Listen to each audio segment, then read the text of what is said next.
Hello and welcome दोस्तों। एक बार फिर से स्वागत है आपका यूट्यूब चैनल टेक विलेजर्स में। तो दोस्तों, क्या आप जानते हैं कि आज का जो सुपर फास्ट कंप्यूटर है वो कभी लकड़ी और मोतियों से बना होता था।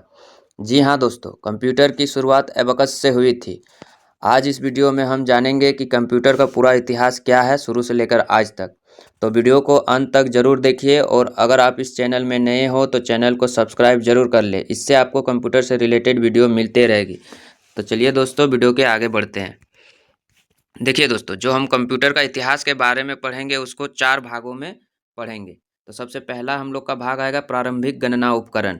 इसमें आएगा जो शुरुआती दौर में जब हम लोग मनुष्य सबसे पहले जो कैलकुलेटिंग करते थे उसके बारे में पढ़ेंगे। उसके बाद दोस्तों आएगा हम लोग का यांत्रिक कंप्यूटर का युग, मैकेनिकल कंप्यूटर्स किस युग में आया मनुष्य के पास। उसके बाद दोस्तों हम लोग पढ़ेंगे एनालिटिकल इंजन। एनालिटिकल इंजन यानी इसमें आधुनिक कंप्यूटर की नींव रखी गई, यानी आज का जो कंप्यूटर है वो हम लोगों का इसी दौर में मिला था। इसी में चार्ल्स बेबेज भी आएगा दोस्तों। और चौथे नंबर पे दोस्तों आएगा इलेक्ट्रोमैकेनिकल कंप्यूटर। इसका कब एरा था, किस समय ये आया था, इसके बारे में जानेंगे। तो चलिए आगे बढ़ते हैं। तो दोस्तों, जैसा कि मैंने बताया था कि सबसे पहला जो हम लोग का गणना यंत्र था वो अबेकस था। और अबेकस दुनिया का सबसे पुराना गणना यंत्र है, और इसका उपयोग जोड़, घटाव, गुणा और भाग जैसी गणनाएं करने के लिए किया जाता है। और दोस्तों, अबेकस का जो आविष्कार हुआ था वो आज से लगभग 3000 से 5000 वर्ष पूर्व माना जाता है, और इसका आविष्कार चीन में हुआ था। चीन में ये सबसे ज़्यादा प्रचलन में था। उसके बाद धीरे धीरे कई देशों में ये फैलता गया। और दोस्तों, एबेकस को कंप्यूटर की शुरुआती नींव माना जाता है, यानी जो हम लोग जोड़ घटाव जो करते हैं वो एबेकस से ही शुरू किया गया था। ठीक है दोस्तों, अब आगे बढ़ते हैं कि इसकी बनावट कैसी थी। तो एबेकस की बनावट कैसी थी दोस्तों? तो एबेकस आमतौर पर एक लकड़ी या प्लास्टिक के फ्रेम से बना होता था, जिसमें कई ऊर्ध्वाधर छड़ें होती थी और प्रत्येक छड़ पर गोल मोती लगे होते थे, जैसा कि आप वीडियो के बाईं तरफ आप अपने देख पा रहे हैं। ये आपका एबेकस का चित्र है दोस्तों। इसमें क्या है कि लकड़ी का बना हुआ है और उसमें जो बीड्स लगे हुए हैं मोतियों के, उसी को ऊपर नीचे सरका कर गणना की जाती थी। आगे बढ़ते हैं दोस्तों। आगे है आता है आपका नेपियर बोन्स, यानी अबेकस के बाद जो यंत्र आया गणना करने के लिए वो आया नेपियर बोन्स। और नेपियर बोन्स में दोस्तों कहता है कि नेपियर बोन्स एक प्रारंभिक गणना उपकरण है जिसका उपयोग मुख्य रूप से गुणा यानी मल्टीप्लिकेशन, भाग मतलब कि डिवीजन, और वर्ग मतलब स्क्वायर, और वर्गमूल इसका मतलब स्क्वायर रूट निकालने के लिए किया जाता था। इसे 1617 ईस्वी में जॉन नेपियर ने बनाया था। और जॉन नेपियर थे कहाँ के? तो स्कॉटलैंड के एक मैथमेटिशियन थे। यह उपकरण आधुनिक कैलकुलेटर और कंप्यूटर की दिशा में एक महत्वपूर्ण कदम माना जाता है। देखिए दोस्तों, आपका जो दाएं तरफ है स्क्रीन पे जो दिख रहा है ये आपका नेपियर बोन्स ही है। नेपियर बोन्स ने जो बनाया था अपना यंत्र वही है। इसमें दोस्तों देखिए, ये आयताकार बना होता था। इसमें नंबर लगा हुआ है 1 से लेकर 9 तक और 0।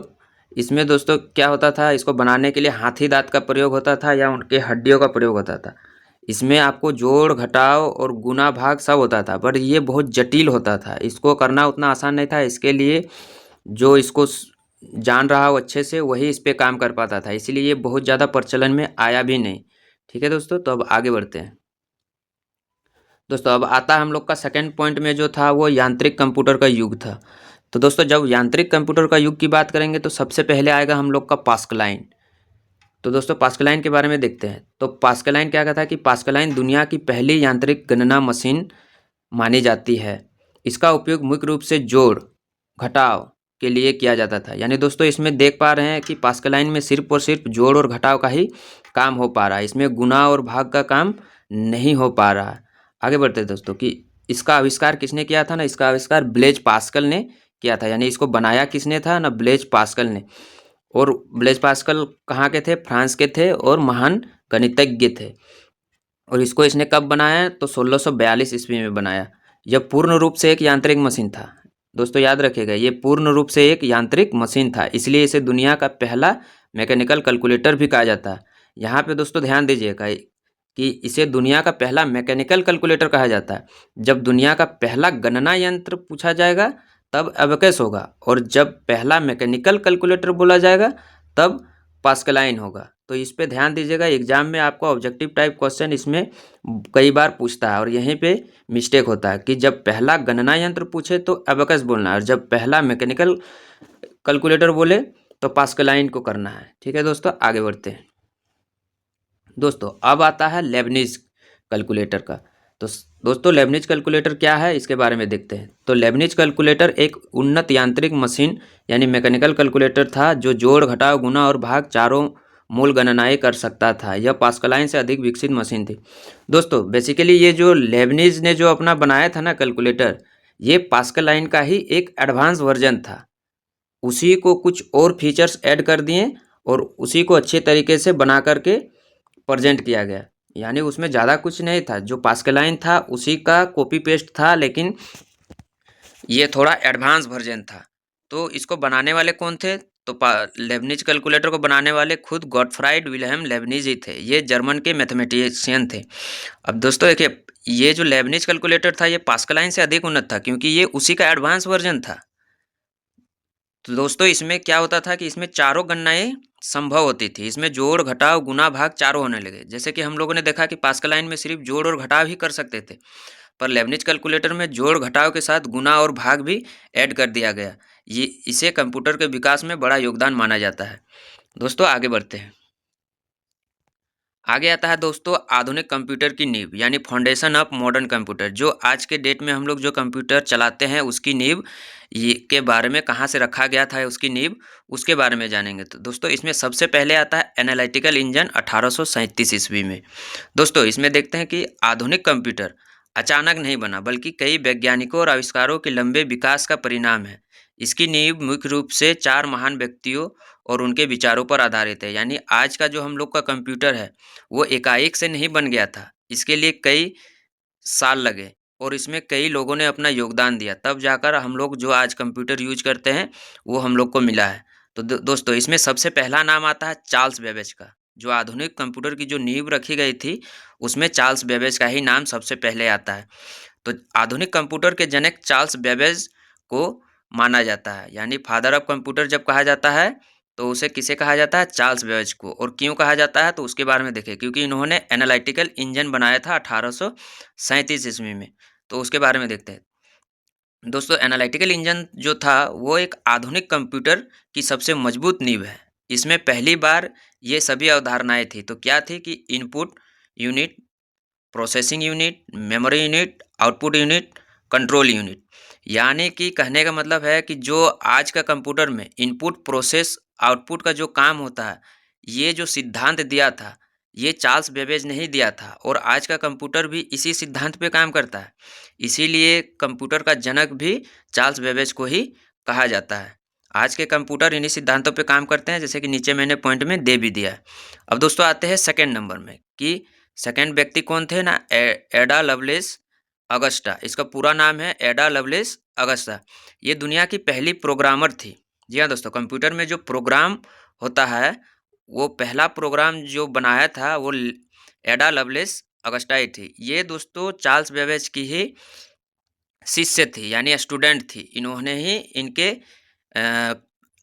कंप्यूटर के लिए पहला प्रोग्राम बनाया था। एडा लवलेस ने एनालिटिकल इंजन के लिए पहला कंप्यूटर प्रोग्राम लिखा। उन्होंने यह बताया कि कंप्यूटर सिर्फ गणना ही नहीं बल्कि तस्वीर, संगीत और प्रतीक भी संभाल सकता है। इसी कारण उन्हें कंप्यूटर का प्रोग्रामर कहा जाता है।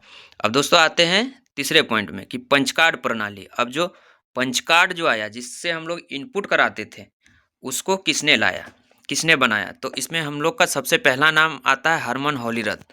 हरमन होलीरथ का बहुत बड़ा योगदान था इनपुट डिवाइस बनाने में। तो दोस्तों देखिए हरमन होलीरथ ने क्या किया था। तो हरमन होलीरथ ने पंचकार्ड का उपयोग किया। और पंचकार्ड होता कैसा था कि इसमें छेद होते थे, होल्स होते हैं, जिसके माध्यम से डेटा को स्टोर किया जाता था। 1890 की जब जनगणना हुई थी तो इसमें पंचकार्ड का ही उपयोग किया गया था। और आज का पंचकार्ड के ही सिद्धांत पे कीबोर्ड, मेमोरी और स्टोरेज की नींव रखी गई है। ठीक है दोस्तों, तो अब आते हैं आगे चौथे पॉइंट में। तो दोस्तों चौथा पॉइंट जो हम लोग का आएगा, चौथा व्यक्ति था वो था बुलियन लॉजिक। तो इसको बनाया किसने ना, जॉर्ज बुल ने। इसमें क्या होता था दोस्तों, ट्रू और फॉल्स के आधार पर तर्क प्रणाली दी जाती थी। यानी बाइनरी सिस्टम 0 और 1 पे। यानी दोस्तों जब आपको पूछा जाए कि कंप्यूटर कौन सा भाषा समझता है, तो आपको क्या पता है कि कंप्यूटर ना ही इंग्लिश समझता है, ना ही हिंदी, ना ही कोई अदर लैंग्वेज। कंप्यूटर को सिर्फ 0 और 1 की ही भाषा समझ में आती है, और 0 और 1 को मशीन भाषा कहा गया है। इसे हम लोग आमतौर पे बाइनरी नंबर भी बोलते हैं। तो यहाँ तक तो दोस्तों आपको कोई दिक्कत नहीं होना चाहिए। आगे बढ़ते हैं वीडियो में। अब जो हम लोग का चौथा पॉइंट था वो था इलेक्ट्रोमैकेनिकल कंप्यूटर के बारे में। दोस्तों इलेक्ट्रोमैकेनिकल कंप्यूटर ऐसा कंप्यूटर था जिसमें मशीन के साथ साथ बिजली का भी उपयोग होने लगा। जी हाँ दोस्तों, इसमें ज़्यादा कुछ नहीं था, बस उसका कॉम्बिनेशन था। जो आज का हम लोग का जो कंप्यूटर है जो बिजली से चलता है पूरी तरीके से, और जो स्टार्टिंग में जो कंप्यूटर था जो मैकेनिकल था, उन दोनों के बीच का स्थिति में जो काम होता था, यानी कुछ काम इलेक्ट्रिकली होता था और कुछ काम मशीन के थ्रू होता था। तो यही था हम लोग का इलेक्ट्रोमैकेनिकल कंप्यूटर। जी हाँ दोस्तों, हम लोग का आज का ये जो चैप्टर था हिस्ट्री ऑफ कंप्यूटर यहाँ पे समाप्त होता है। नेक्स्ट चैप्टर आप लोग को जनरेशन ऑफ कंप्यूटर के बारे में बताया जाएगा। तब तक आप लोग इस चैनल को सब्सक्राइब जरूर कर ले। ठीक है दोस्तों, थैंक यू।